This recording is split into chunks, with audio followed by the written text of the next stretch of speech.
Saludos amigos de 100%, amigas y amigos, y a Fafán, mi hermano y productor, José Francisco Alcántara.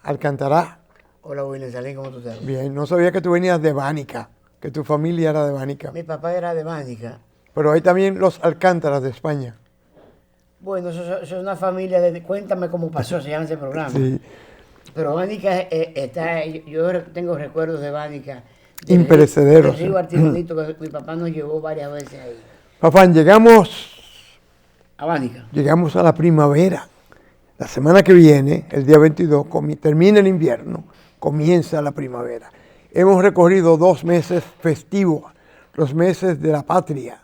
Celebramos la independencia, celebramos el nacimiento de Juan Pablo Duarte, el nacimiento de Ramón Matías Mella.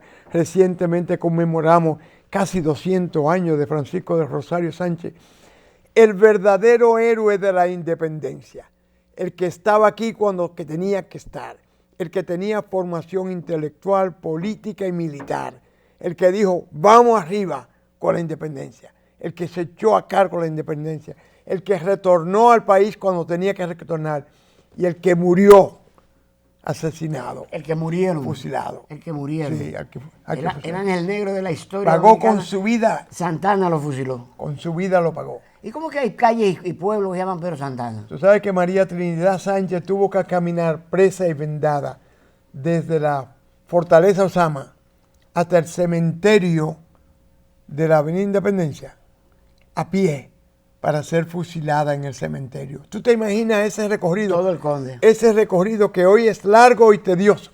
Imagínatelo para una mujer enferma, presa, desnutrida, posiblemente deshidratada, y llevarla caminando hasta allá sabiendo que iba en ese peregrinaje de la muerte, algo como Jesucristo, cargando su cruz, la cruz de la independencia, la cruz de la patria, de la bandera, para ser fusilado por este bárbaro Pedro Santana, que tú preguntas cómo lleva su nombre, cómo es que está sentado en el Panteón Nacional. Al lado de Bánica hay un pueblo que se llama Pedro Santana. Si tú supieras. Decía, ¿cómo se llama el director de Efeméride de Patria? Alcácer. No, director de Efeméride de Patria, hombre. Barcácer. Sí. Sí. Que al Panteón es más fácil entrar que salir. Y mira que entrar al Panteón Nacional se le ha hecho difícil a los grandes héroes. Todavía hoy se discute si Camaño debe estar ahí y dónde están los restos de Camaño para ponerlos ahí. Entonces, el cuestionamiento sobre Pedro Santana, su nombre mismo, su gestión, el asesinato vil de hombres y mujeres que lo dieron todo por la patria, por la independencia, por un país. Todo eso lo hemos pasado en este mes de marzo. Tú sabes lo que y significa. ahora nos preparamos para llegar ¿Tú te a imaginas la primavera. lo que significa? Tú dices que Sánchez fue el ideólogo, el militar, El político. Pero Duarte Y el abogado. Pero Duarte que aportó de sus bienes personales, Todo, familiares, todo.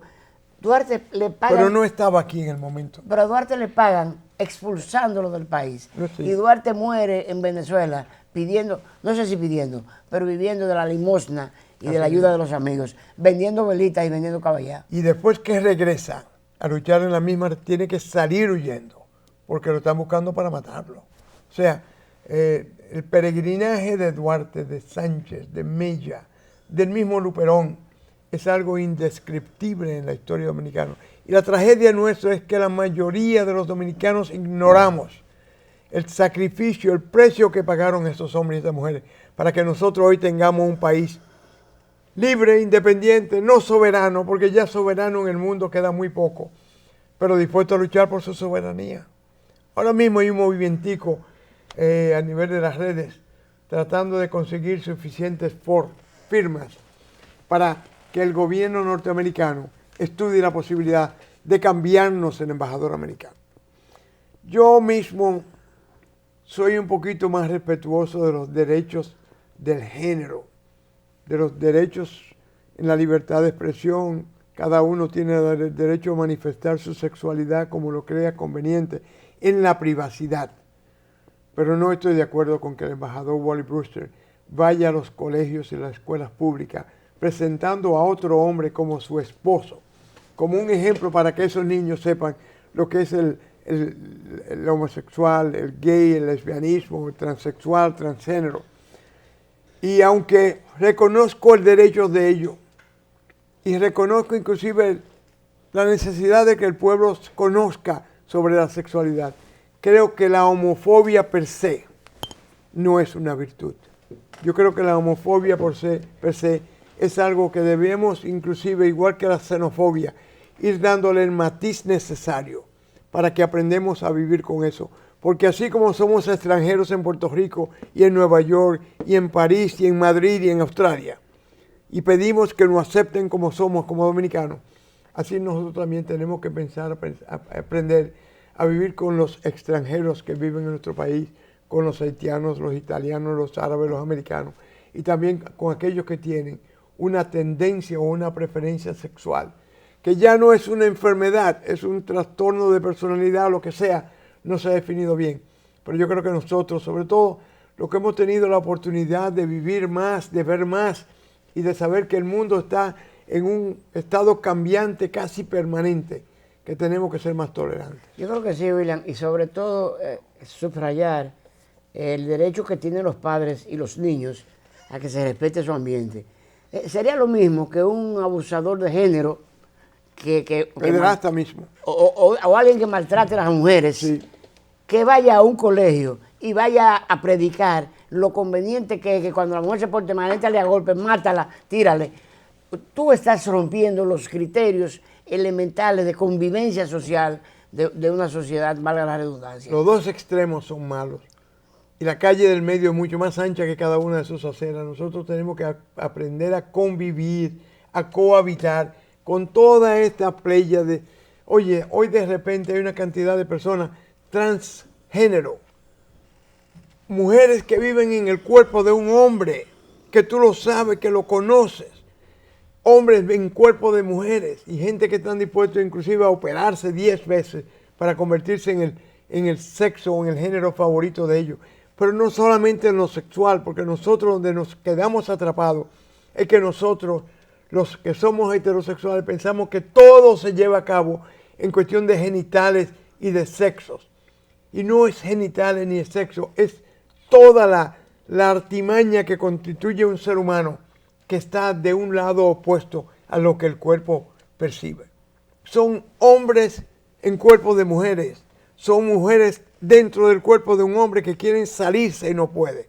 Y eso es una situación que se pluraliza cada vez más. Todos los días tú ves y lees más de personas que han tenido esa situación y que llevan una vida miserable, de la que ellos la mayoría de las veces no son responsables. Y además, como hemos dicho muchas veces, 100%, a ese grupo de la sociedad que se le rechaza, que se le critica, que no se le tolera ni se le permite expresar sus diferencias en su atractivo sexual, se les exige, William Salim, que tiene que cumplir con las leyes, tiene que cumplir con los impuestos, igual que si tú eres un heterosexual. Claro. Si tú quieres manejar en la calle, tienes que tener una licencia y pagar tu licencia. Claro. Si tú vas a depositar en un banco, hacer un movimiento, tienes que pagar. Porque no son enfermos, son trastornos de la personalidad que comienzan a estudiarse ahora. Nadie te puede decir cuál es el gene que predomina en esos casos, qué pasó, tiene un cromosoma X de menos o tiene un Y de más. ¿Qué pasó con esa persona? ¿Por qué nació así? Y no me diga que era que tenía 3 mujeres en la casa y lo hicieron mujercita. Eso no es verdad. Porque a veces tiene 3 mujeres en la casa y lo que sale es homosexual de otro tipo. Entonces, realmente la vida en el aspecto de género, que para mí está muy claro lo que es género y lo que es sexo. No hablemos de pudenda, no hablemos de genitales, de pene, de vulva, de vagina, no. Hablemos de la expresión cerebral de esas personas, mental de ellos, de su actitud en la sociedad, de su respuesta a la vida, como muchos de esta gente terminan suicidándose, o son violados cuando niños y se suicidan después, o se convierten a la homosexualidad tras un trastorno como eso, también de violaciones. O sea, nosotros tenemos por delante una misión muy difícil, y el pueblo más llano, todo lo simboliza en 2 términos, uno con M y otro con B, pero ese realmente no es el sentido del problema. El problema es entender a esta gente, aceptarlos como ellos son, no acatarlos. Te acepto, pero no acato nada de eso. Y respetarlos. Y respetar su estilo de vida. Esa es la misión de los más educados en la sociedad con respecto a este tipo de personas. Porque mira, William, porque aquí hay miles de dominicanos, funcionarios públicos, ministros, secretarios de Estado, directores generales, que han sido homosexuales. William, y salvo esta actitud criticable del embajador de ir a las escuelas con su pareja, salvo eso, los homosexuales dominicanos son respetuosos con la sociedad. Difícilmente tú ves a un homosexual dominicano que tenga pareja o que no la tenga haciendo públicamente ese tipo de exhibicionismo. Tendrán sus lugares específicos para eso, pero no van a las escuelas, ni andan por las calles, ni tú ese tipo de cosas. Lamentablemente vivimos la experiencia de un nuncio apostólico del Vaticano y de curas aquí y fuera de aquí que dedicaron gran parte de su vida y su experiencia pedagógica a la pederastía. Eso está ahí, está en libros, está en realidades. Nosotros tuvimos el caso aquí más emblemático del abuso sexual de niños, de un nuncio apostólico, un embajador del Vaticano y de varios otros miembros de la iglesia, curas, ministros, maestros que no tienen seculares, también lo han hecho. Entonces nosotros tenemos que entender la intensidad del problema para poder algún día dar al traste con esta condición, que como te digo, ya el DMC, que es el librito de la psiquiatría, lo sacó de las enfermedades y lo puso en trastorno de personalidad y de género. Y entonces yo quiero que los amigos nuestros que nos ven, los que nos siguen, entiendan que así como nosotros queremos que respeten a nuestro hijo o nuestra hija que salió de una forma u otra como no queríamos que saliera, que respeten sus derechos. También nosotros tenemos que respetar los derechos de otros. Porque lo que va viene. Así mismo. Y nadie está exento de que le nazca un niño que se ve normal y que tiene su pene y que tiene su escroto con sus dos bolitas y que de repente tenga a los 15 años preferencias sexuales diferentes, varón o hembra. Y tú no puedes hacer nada con él.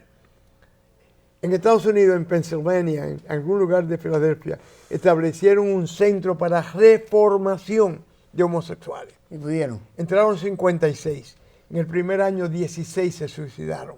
Hubo que cerrar eso. Y ahora mismo hay una disposición del Instituto Nacional de Salud norteamericano que prohíbe ese tipo de agrupamiento, de agrupación para reformar homosexuales. Se trastornan y se suicidaron 16 de 56, un 30%. Porque decía Héctor Pereira Ariza, mi hermano y tu hermano y colega, que él conocía ex beisbolistas, ex tenistas, de todo, pero no conozco un ex homosexual. Que dice, es que a eso no se renuncia. Es lo que tú dices. Hay una demanda de estudiar a fondo la personalidad de esos Tú sabes que hay homosexuales que nunca han tenido relación sexual del mismo género, pero son homosexuales. Su preferencia es el mismo género, el mismo sexo, aunque nunca se aventuraron a eso. Ahora mismo hay un estilista dominicano, un diseñador que dice, yo fui homosexual hasta hace 3 años y no quiero saber de homosexualidad.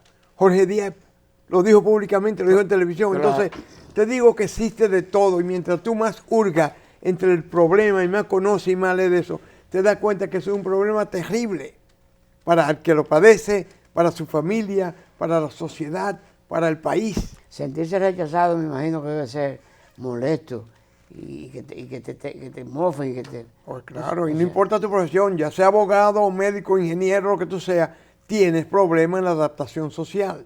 Entonces, eso es uno de los elementos. Pero volvemos al plano de que la primavera llegó.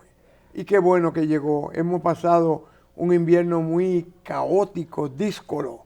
En estos días hay una brisa intensa de cuaresma, pero es una brisa fría.